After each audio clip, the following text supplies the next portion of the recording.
Ninjio, Episode 509, Death Smish. Security topic, smishing, starring Robert Davi as Frank. A hack known as BlueLeaks recently exposed an enormous amount of highly sensitive law enforcement data, including the personal information of over 700,000 police professionals.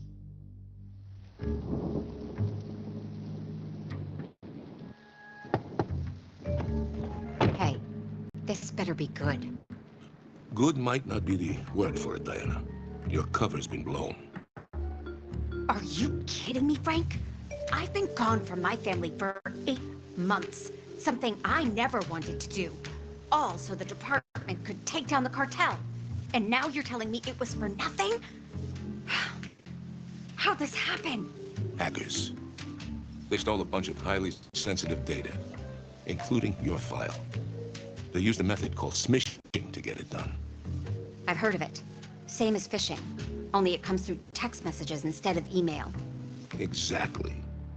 Turns out, the 9-year-old son of a lieutenant in our department borrowed his dad's phone so he could send a text. After sending the text, he noticed another message about a package delivery. Thinking it was for something the family ordered for his birthday, he clicked the attached link, which turned out to be a smishing attack. Instead of allowing him to track a package, the link downloaded malware onto the lieutenant's phone, which then infected the department's network as soon as he signed on to the Wi-Fi at the precinct under his command. Which allowed the hackers to steal official records, including the identities of undercover agents like myself. Fantastic. What's truly unfortunate is this all could have easily been avoided if the LT had simply deleted the malicious text as soon as he got it, instead of letting it sit on his phone. Also a bad idea letting his kid, or anyone for that matter, use his department-issued phone. Always comes down to human error, doesn't it? Oh, there's more. Not only is the entire case against the cartel blown, I also recommended you be put into the Federal Protection Program, along with the rest of your family. Frank! Huh?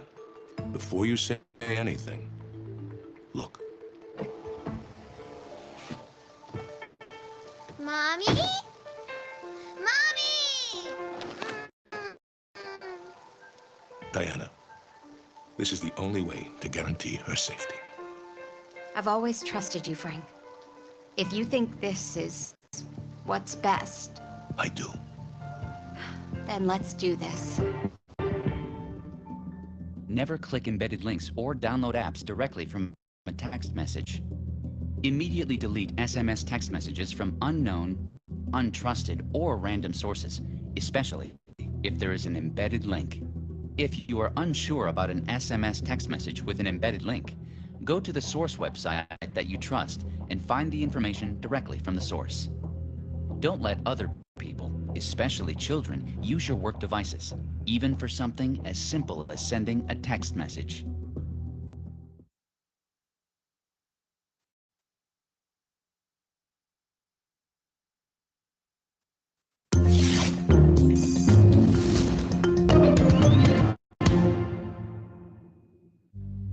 Ninjio, Episode 509, Death Smish. Security topic, smishing, starring Robert Davi as Frank.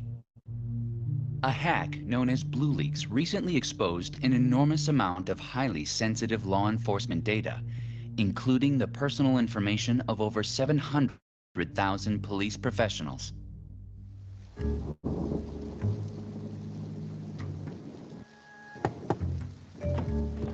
Hey, this better be good. Good might not be the word for it, Diana. Your cover's been blown. Are you kidding me, Frank? I've been gone from my family for 8 months. Something I never wanted to do. All so the department could take down the cartel.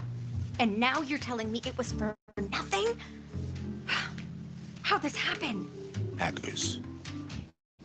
They stole a bunch of highly sensitive data, including your file. They used a method called smishing to get it done. I've heard of it. Same as phishing.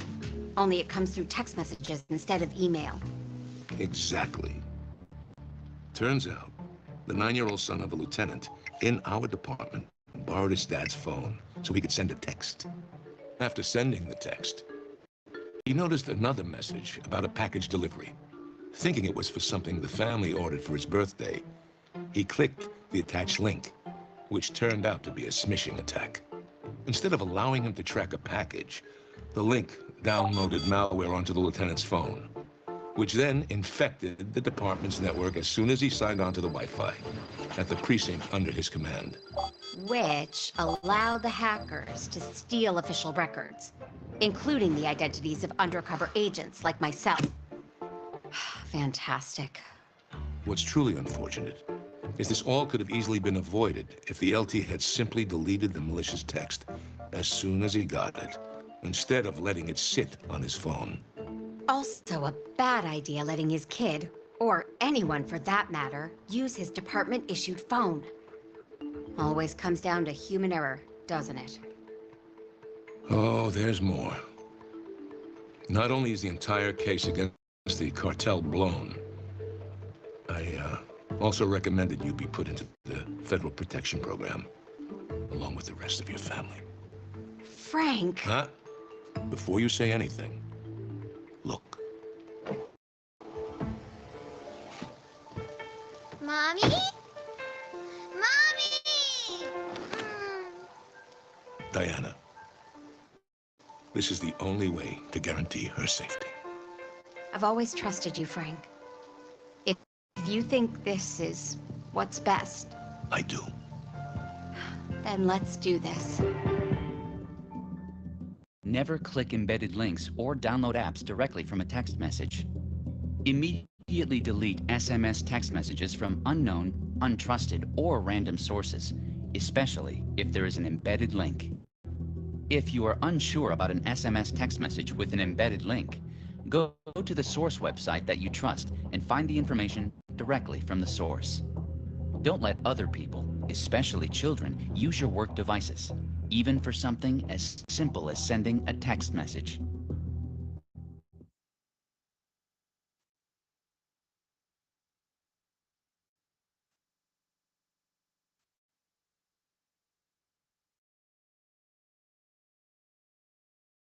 Okay, so hello everyone. Welcome back from the video.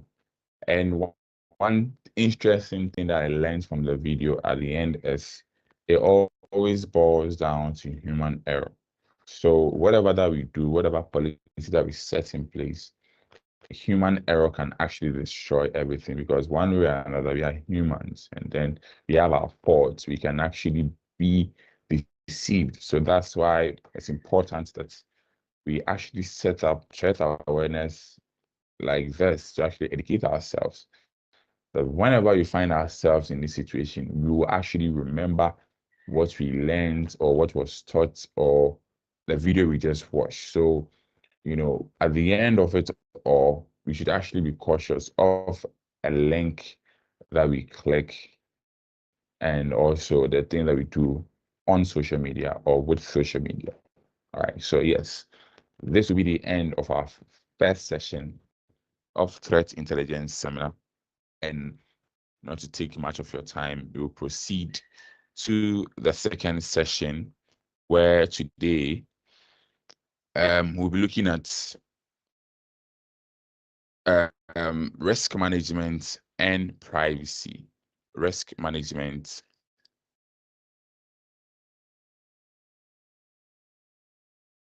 and privacy. So yes, risk. One way or another, life is a risk. We've actually heard about risk so many times. We've actually heard about privacy so many times, But then in cybersecurity, there's something called risk. There's something called threats. There's something called vulnerability. There's something called privacy. We must actually learn to actually distinguish all these things from each other, and also how can we actually manage something that's called risk, right? Because one way or another, the world is actually evolving. There are new technologies in place. There are new inventions. Things are actually moving from the the paper way to a paperless economy, or a digital economy, or a digital world. All right. So companies too are actually moving from paper format to a paperless, age. So with this, there is also a more chance of these companies also suffering from cyber attacks or suffering from risk. Now, how do we manage these things? Because data breaches, cyber attacks, privacy violations can actually happen anytime. Now, risk management in itself actually means that we are managing, we are identifying, we are assessing, and we are mitigating potential threats. Now, all these things also plays a vital role in actually helping organizations, businesses protect their assets and also ensure compliance and maintain operational continuity. So yes, that is what risk management is. On the other hand, there's another thing here that's also called privacy. Privacy actually it's concerned with, let's say, the rights and expectations around personal information. Now, with privacy, it actually means that we are safeguarding data, ensuring that our personal data, the corporate information, is not only secured, but also processed with transparency and consent. So privacy, keep information private, keep information private. And now risk is also about identifying, assessing, mitigating potential threats. All right, now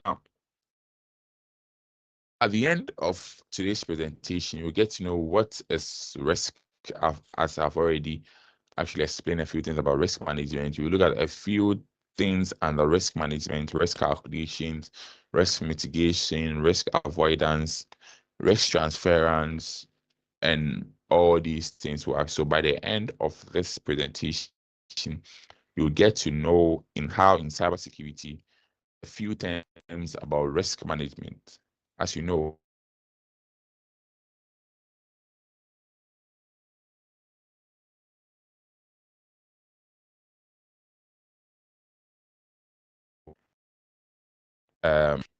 who or what services you choose to actually employ yourself in their risk associated with it. So how to go about it now. All right, so as I've already said, risk management is the process of identifying, assessing, and mitigating potential threats. Now, all these things actually help us to protect our information, our digital assets, and also ensure that we follow policies, we follow principles, and also we make sure that our company can actually go on to survive. Because if your company actually suffers from cyber attacks, data breaches, there's a possibility that your company will not actually suffer, or will actually suffer and will not actually continue for a long time, because there'll be a lot of lawsuits, there'll be a lot of problems, there'll be a lot of customers demanding something, and then regulations to will actually come and demand few things. So how to actually go about this is what we will actually discuss here. Now, before we actually get to, you know, a few types of risk, you must actually get to know what is risk. But now, before you get to know what is risk, you have to know a few indicators that actually brings out risk. Now, risk is an intersection between vulnerability and threat. Now, threats are the circumstances, the events, or the agent that have the potential to cause harm or damage, or to actually compromise the integrity of systems, data, or assets. Now, threats, as we know, these are the things that can happen to you. Now, threats can actually be intentional, like cyber attacks, criminals attacking your your institution or your organization, or sometimes these threats sometimes are unintentional, right? These threats can actually be natural disasters. Now, threats actually exploits vulnerabilities to give us threats. So I said risk is more like an intersection between threats and vulnerabilities, because if there are no vulnerabilities, the threat can actually not suffice us. So vulnerabilities, on the other hand, are more like a weakness or gaps in our security practices, our principles, our processes, or controls that makes our system weak to threats. So our threat actors or threats actually let's say find the gaps, so that the vulnerability, they exploit vulnerabilities to actually cause a risk. So risk actually happens. So the risk is the potential impact of a threat exploiting a vulnerability. Now, this can actually go ahead and can actually result in financial loss, sometimes reputational damage. Sometimes you actually suffer legal liabilities. Also, another important thing is that your operations will actually be disrupted, because these things have actually sufficed. So threats, risk, vulnerabilities are all on the same. Then one should happen because of the other. Risk happens because threats and vulnerabilities have come together, meaning that these particular events or these particular circumstances have actually penetrated the vulnerabilities to actually give us a risk. Now, there are a few types of risk that you should know. We have an external risk. Now, these types of situations, these types of risk actually originates outside the organization. And sometimes these things, we can't actually control them. All right. These types of risks can actually be, let's say, a change in the market, or let's say that an increase in, let's say, the dollar rate if you're an organization, and you actually use, you base on these things to make your calculations to run your business. Maybe a reduction in it might affect your business, or a rise in it. Now, all these things are external. You can't actually control them. You have no authority over these things now. So these things can also affect how you run an organization, how you run your organization. On the other hand, risk can also be internal. That is, all these risks that actually arise, or that are arising from within your organization. Now, one thing that we learned from the video, and one thing that we've actually been talking about in cybersecurity, is human error. Now, human error is under internal risk, because an employee can make a mistake, can make an error, and this error can actually go ahead to actually disrupt, or let's say affect, influence, your company, or go against your company, right? So these things can actually be internal, right? An internal risk can also originate from, let's say, flawed policies or flawed security measures that you've put in place internally. Now, internal risks are something that is within. Maybe one way or another, these people, you could have had control over them if certain things were put in place, or the right things were done, but then you didn't, and then these things have actually happened. And I know we can't actually have control on human error, but we can actually do our best to avoid it, or to reduce the rate of human error. And all these things is done by practicing awareness, training. All these things can actually reduce human error. So an employee's negligence can be an internal risk. All right, now we move to multi-party risk. Now, a multi-party risk, these types of risk actually emerges from partners. these risks actually emerge from our suppliers, our third-party vendors, our external entities in which our organization interacts with. So let's say that you as an organization, you have or you use the platform of Google. So as we are using Microsoft Teams to actually conduct this meeting. Now, Microsoft Teams is owned by Microsoft. So Microsoft becomes a third party that we're actually using to actually conduct our services or our operations inside the company. Now, when there is a risk or when there is a problem attached to Microsoft Teams, it can actually go ahead and affect our company as a whole, because we actually rely on Microsoft Teams to actually have our seminar like this, or maybe to have an internal communication, just used for internal communication.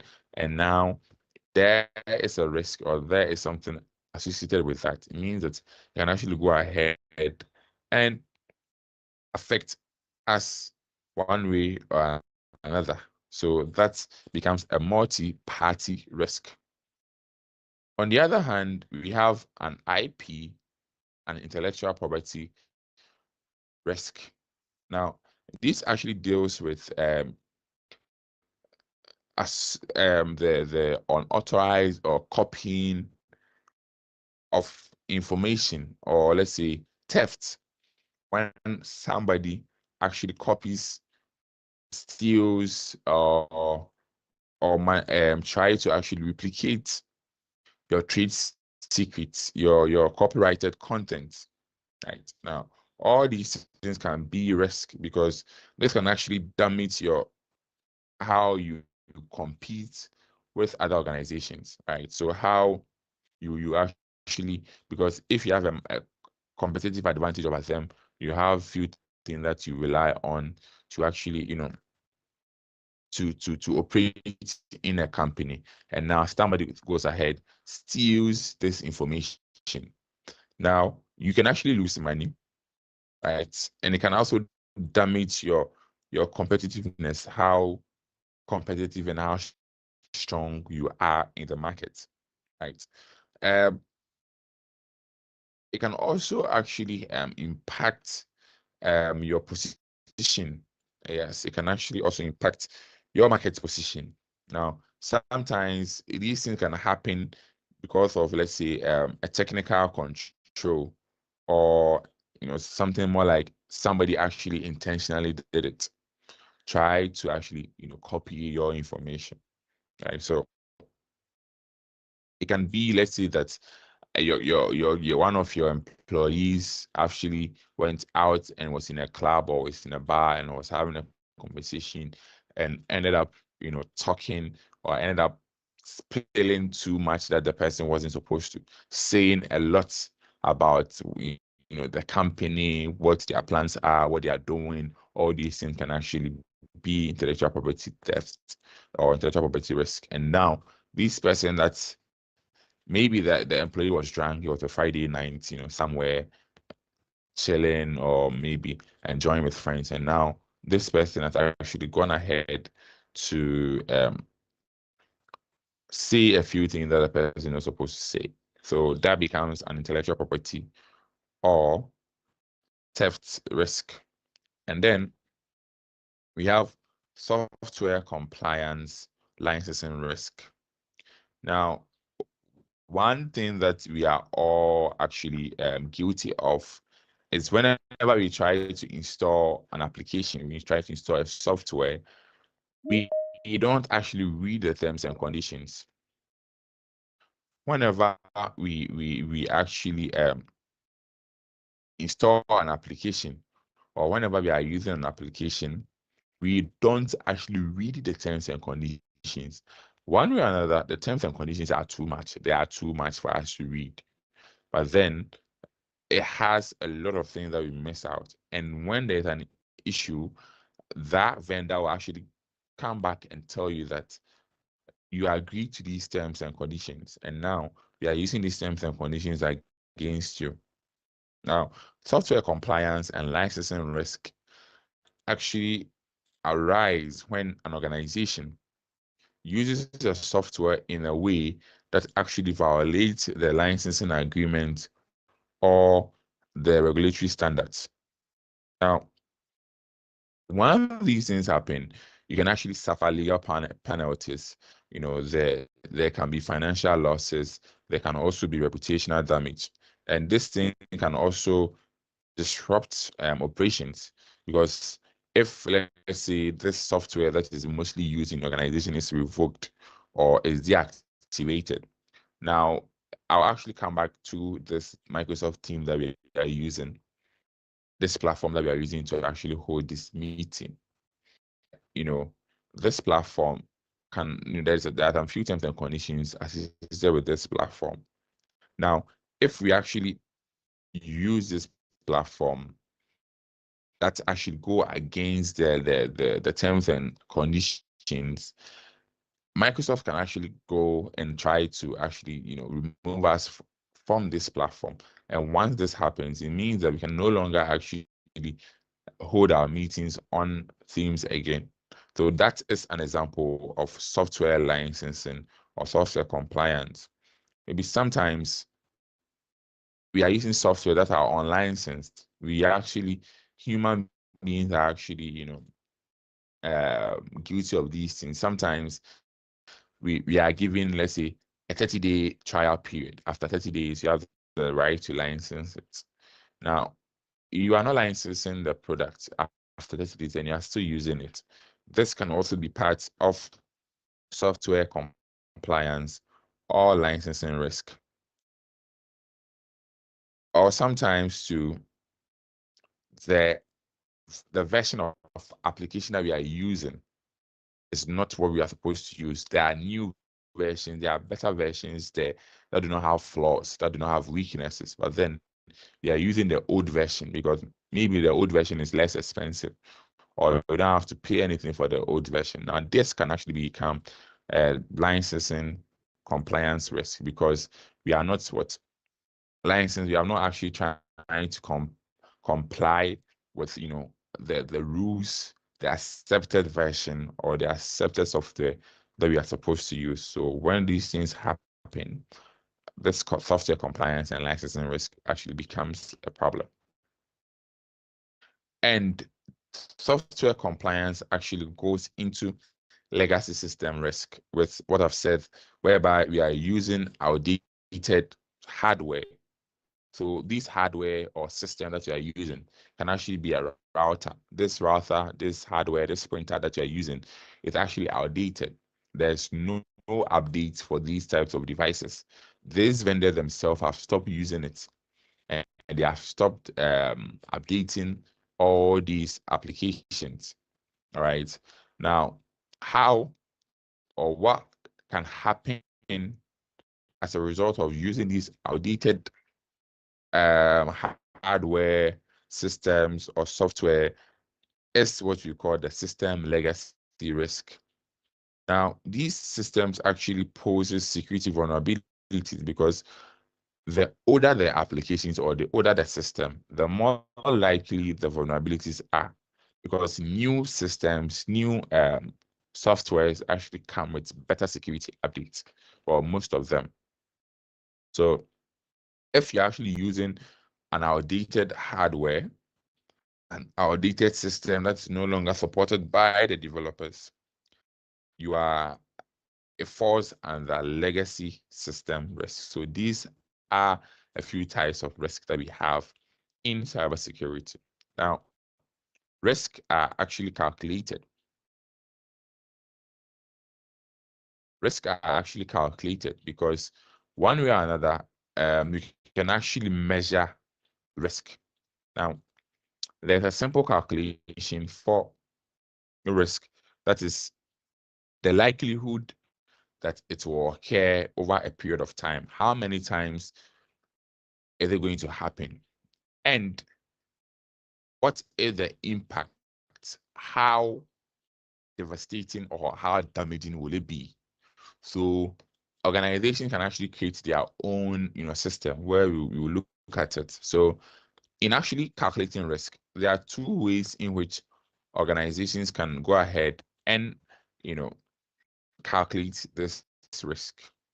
Now, you have to identify them. How do you identify this risk? That is the risk assessment methods. We have two, the qualitative and the quantitative. How do you define them? Because maybe if you suffer from a DDoS attack, what will it be? How will you rate it? Or how will you actually number them? So these two types of ways in which you can actually assess these types of risk. Maybe it's not a cyber attack. Maybe it's a natural disaster. What is the likelihood that where your company is, you suffer from maybe a tornado, a hurricane, or a storm that will actually, disrupt your services? Or what is the likelihood that an employee will try and steal company data, or maybe, be susceptible to, let's say, cyber attacks or human error? So these are the two ways we actually assess, risk: qualitative, quantitative. Qualitative, quantitative are the two types. Now, the first one we have is quantitative. Now, there are many formulas that are associated with quantitative risk assessment, and I can't actually go over all the formulas, but then quantitative risk actually deals with assigning figures, calculating the risk. Maybe you'd want to calculate it over, let's say, a few points. That, okay, once you fall within this point, or once this risk fall within this point, it means that this risk is actually dangerous, or this risk is not that dangerous. So we can actually, try and still go ahead and do what we do. So let's say that there is a chance of, let's say, as a ransomware attack. A ransomware attack is whereby malicious software or malicious actors are able to enter your system or infect your files and encrypt them, and thereby demanding ransom, demanding that you pay an amount of money. Okay, now you calculate this risk that, okay, what is the chance that ransomware will attack? So all these things in numbers, digits. How will you how many times does this thing happen, or will this thing happen in a year? If this thing happens in a year, what will be the impact? How will it affect us as a company? What is the amount of money we will lose from this attack? So you can actually calculate them using the money. So let's say that at every attack you lose $10,000. You calculate it. How many times will it happen? How many hours will it be? So every hour you will lose $10,000. This ransomware attack happens with three hours. So 3 hours. That means in 3 hours you are losing 30,000. Now, what is the likelihood that it will happen in a year? So it will happen, let's say, once, twice. If it happens 2 times in a year, it means that on an average, 2 times in a year, you are losing 60,000, because every time it happens, you lose 30,000, you lose 60,000. Now you can actually calculate all these things in decades, monetary form, and actually grade them and assess which risk is more dangerous than the other. So that is quantitative risk assessment. Now, one thing we have is qualitative. Now, qualitative is also a type of risk measurement, but here we don't actually use data. We use the minimum, high, low, severe. So now all these things were done with knowledge. You actually sit down and think about it. How dangerous is this thing? So you have security personnel or the company will come together, sit down and rate this risk. Okay, so this risk, you rate it, let's say red. This severe. When it happens, the impact is devastating. Severe. What's the likelihood? Most likely, not likely, less likely. So all these things are actually used instead of the numbers to calculate, to actually input the gates. We actually use maybe how severe it is. So maybe it'll be in a table, severe, not severe, or maybe we'll use colors. So a red means that, oh, okay, this risk is far dangerous, maybe a green or a yellow. See, all these things can actually be used to calculate how a risk, how dangerous a risk is. And you must actually decide what is actually better for your organization, one way or another, what you will use. Maybe sometimes the quantitative is better. Sometimes, you actually deal with money. So you want to know the amount of money that you will lose after every attack. Or maybe there are some cyber attacks, or there are some risks that you can't actually measure them. You can't actually measure their impact with money, but you can actually measure their impact with, let's say, how devastating or how our reputation will go down. All these things you can measure them, but with the money aspect of reputation, because you can actually, rate reputation. So deciding on what actually is better for your company, then you choose. Now, after you've actually assessed this risk, you actually also have to assess your supply chain, your third-party risk. You have to go ahead and identify, you analyze, you evaluate, and you actually look at risk that actually come from a supply chain network. So your external vendors, your suppliers, what are the risks that they also bring on board? Because as you're also focusing on your company or your business, you must also focus on what other suppliers are doing, or other vendors. It can also be customers who actually engage with your company, with your platform. So you must actually make sure that you assess all these things. You look at the vulnerabilities and look at uncertainty that could affect the flow of goods, services, or information from suppliers to customers. The goal is to proactively identify a risk and implement strategies to mitigate their impact on supply chain operations and performances. So at the end of the day, you have to look at your supply chain and you have to assess them and look at how it affects your company. Now, once you've done that, you have to decide which one that you use. Now, companies actually use these things: risk avoidance, risk mitigation, risk transference, risk acceptance. Now, risk avoidance means that you are proactively trying to eliminate it before it even happens. You don't want, you have to avoid it. You don't want this risk to actually happen. You've actually sat down, analyze a few things, analyze the risk, the likelihood of this risk actually happening. And now you take a strategy that you don't want it to happen. You want to avoid it entirely. So that becomes risk avoidance. So you actually do this when you actually realize that the potential impact of the risk is too high. You have to try and avoid it. So you have to take a strategy. You are avoiding this risk. Now, some also go look at the risk mitigation, where you actually reduce the impact, the likelihood, or the impact of the risk through preventive controls and measures. You look at how impactful this risk could be, and then you put measures in place. So let's say you suffer from a ransomware attack, your files are encrypted, the attackers are demanding money. What you have to do is you actually have backups, you have different data centers that you can move to and still go ahead and do your services. At that time, you are mitigating it, you are preventing these risks.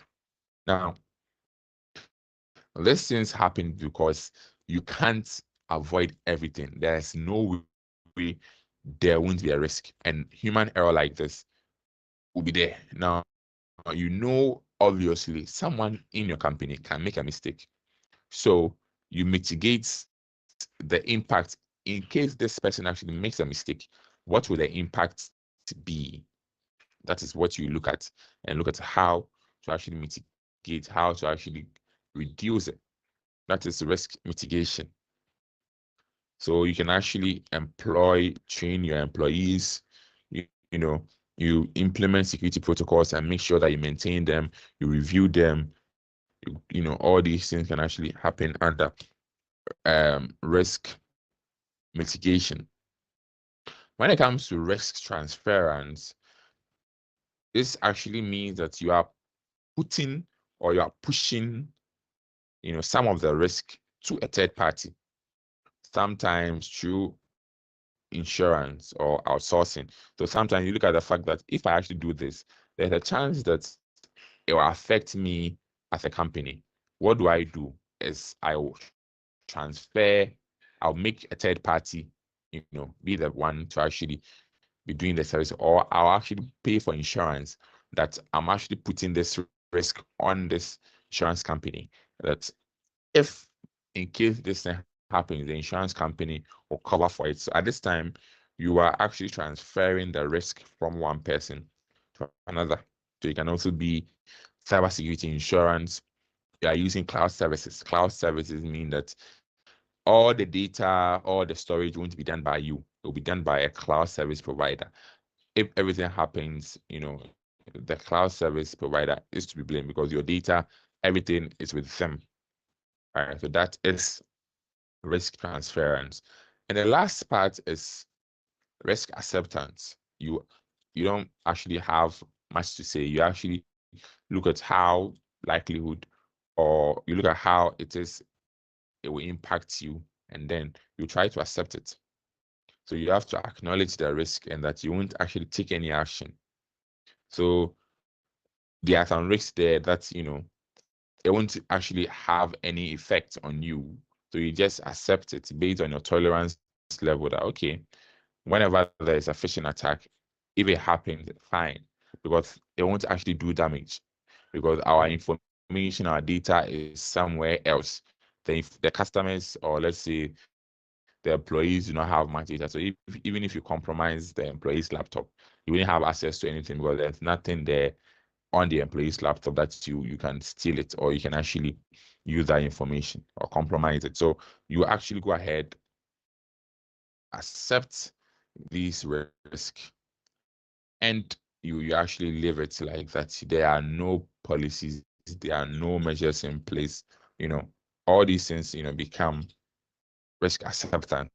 So example is maybe a minor technical downtime. That, let's say you have a website that you know that every day, looking at how people engage your websites, you have a glitch, 1 hour glitch. You accept it. You won't do anything to actually stop it. You want it to happen because when it happens, nothing happens. Like your company won't actually make any loss, or it won't actually affect your company like that. So when it happens like that, it means that risk acceptance of actually taking place, right? So it is 4:50. We will actually end today's threat intelligence seminar here and use the remaining minutes for questions. So please, if you have questions, kindly ask before we bring this session to a close. Another time, we'll actually continue from where we actually stopped. All right, so questions.